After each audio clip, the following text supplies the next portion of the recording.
De plus en plus d'entreprises naissent en Chine et la demande augmente pour les petits bureaux à loyer abordable.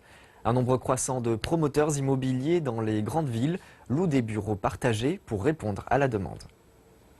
Shen Xiaolu a lancé sa compagnie en vendant des salades en ligne pendant 6 mois.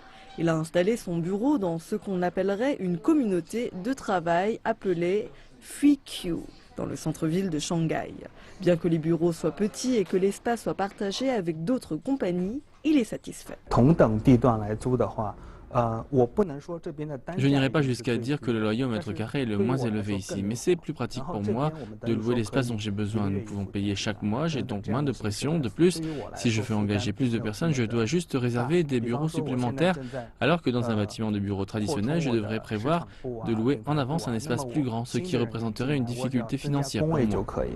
En partageant son espace de travail, la compagnie allège la pression pour subvenir à ses besoins de trésorerie et profite aussi de travailler dans un environnement avec des compagnies semblables. Shen a indiqué que quand il s'est associé avec son voisin pour créer une entreprise de design et de finance, des communautés de travail comme FuiQ sont devenues très populaires à Shanghai. La 4e tranche du projet de la ville de Shanghai a ouvert la semaine dernière et plus de 94 de l'espace de travail a déjà été loué. Les promoteurs sont très optimistes quant au modèle d'activité.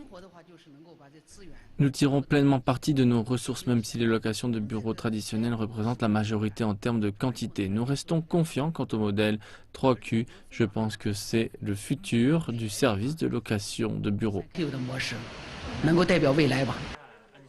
On espère que les encouragements du gouvernement en matière d'innovation et d'entrepreneuriat pousseront plus d'entrepreneurs à créer des sociétés qui loueront des bureaux semblables aux siens. Les besoins des nouvelles sociétés sont différents de ceux dans le passé. Le PDG d'une des compagnies qui fait des affaires ici depuis plus de 20 ans est conscient du changement. Dans le passé, les sociétés chinoises faisaient tout par elles-mêmes, mais les sociétés modernes sont différentes. Elles sous-traitent plus, elles veulent plus de flexibilité, de rapidité, et elles en veulent pour leur argent.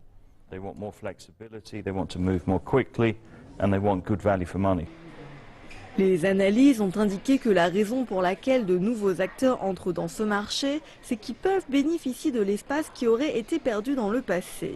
De plus, ils espèrent attirer des clients qui, dans le futur, verront leur société s'agrandir et auraient besoin de bureaux plus grands. Cependant, les analystes avertissent que la concurrence sur le marché sera rude.